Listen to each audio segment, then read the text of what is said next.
Tiniyak ng Justice Department na may mananagot hinggil sa paglabas ng bansa ni Alice Guo na naarap sa iba't ibang mga reklamo.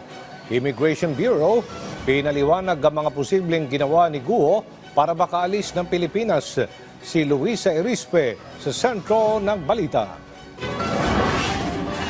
Matapos sibulgar kahapon ng mga senador na nakalabas na ng bansa si dating Bamban Tarlac Mayor Alice Guo noon pang nakaraang buwan, kinumpirma na rin ito ng Bureau of Immigration. Sabi ng BI, posibleng lumusot si Guo mula sa mga mata ng immigration officers o sa madaling salita, illegal siyang lumipad papuntang Singapore at Malaysia. May nakikita po tayo ng mga individuals na nahuhuli natin sa paliparan na may mga ganon po, mga peke na stamp na pinagawa lang nila sa kung saan para gamitin po, para kunwari tapos na sila sa clearance. At mukhang inabuso po nitong si Mayor Alice Guo yung mga areas kung saan wala pong immigration presence.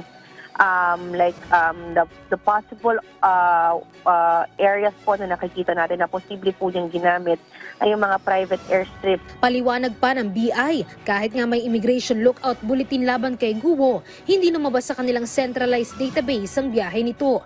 Kaya tingin nila, bukod sa private airstrip, tumawid din ito ng dagat para makaalis. Lalo na't bantay sarado naman anya nila ang mga daan palabas at papasok ng bansa. May huling impormasyon naman anya ang BI na noong isang araw mula Malaysia, nakabiyahe na ang kampo nila Guo papunta naman ng Indonesia. Nakikita po natin na information ay nakarating po siya ng Indonesia. Yun po ang pinaka-recent. Just the other day po, August 18, siya po ay nag-travel from Singapore papunta po ng Indonesia. Hindi lang naman BI, kundi pati Presidential Anti-Organized Crime Commission, kinumpirma na rin ang pag-alis ni Guo sa Pilipinas. Sa isang pahayag, sinabi ni PAOK spokesperson Winston Casio na batay sa nakalap nilang impormasyon, July 18 nga lumipad si Guo patungong Kuala Lumpur mula sa Indonesia. July 21, dumating naman siya sa Singapore at nito lang isang araw, August 18, bumalik naman siya sa Indonesia. Para sa Department of Justice, iniimbestigahan na nila kung totoo ang mga impormasyon.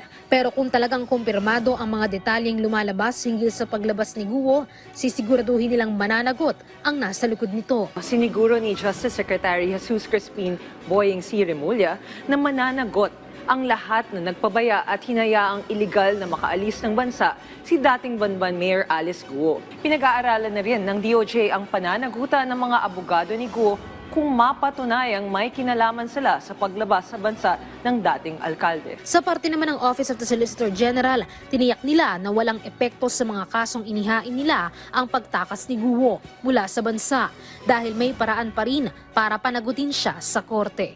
Luisa Erispe para sa Pambansang TV sa Bagong Pilipinas.